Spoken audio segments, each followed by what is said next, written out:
I went to the Tampa area and Point South twice recently. I had heard that it was sort of ground zero of the foreclosure crisis. You saw for sale signs, you saw empty houses, but what I didn't anticipate was the devastation that the housing crisis has brought to the whole Florida economy, because Florida's economy really depends on growth, on people coming into the state, and on real estate, people building and buying houses. So that all of that kind of came to a crashing halt over the last few years, and it's had sort of cascading consequences throughout the economy, throughout people's lives.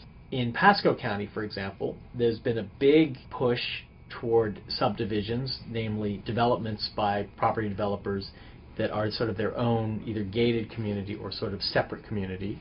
I met Angie Harris in Tanglewood Preserve, which is a subdivision in eastern Hillsborough County. She lives there with her 5 children. Her husband is stationed in Bahrain with the Navy, and he won't be home until 2010.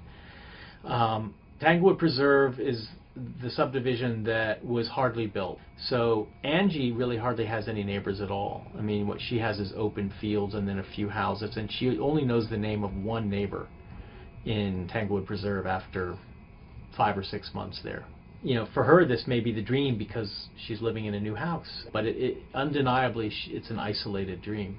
Angie, who doesn't have a lot of money, is a kind of beneficiary of the housing bust in Florida because she managed to buy a brand new house, bigger than she had expected, for a lot less than she'd expected because values have dropped so much. I mean, she bought into Tanglewood Preserve for $100,000 less than the original buyers, which is a source of some tension between them.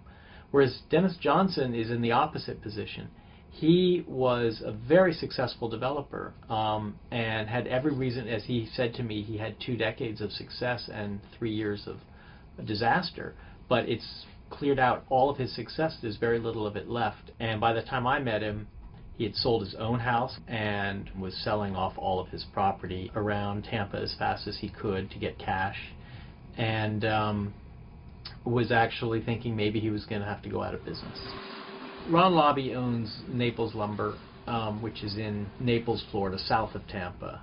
And he too was like Dennis Johnson. He was a very successful businessman. I mean, he really worked his way up from literally driving a forklift 30 years ago to owning the company. But he bought it at just the moment when the housing market went south. And over the last 3 years, he's watched his company shrink and shrink and kept waiting for the downward spiral to stop, and it hasn't stopped. It's the overstock. The stock is plentiful right now. We just don't need as much anymore. Like everyone else I met, Dennis Johnson, Ron Lobby, everyone had a kind of an optimism that struck me. Most people, like a real estate broker down in Fort Myers named Mark Joseph, said the sun is still shining, the beach is still beautiful, people are going to come back and everything will pick up the way it was before. It just might take a little while.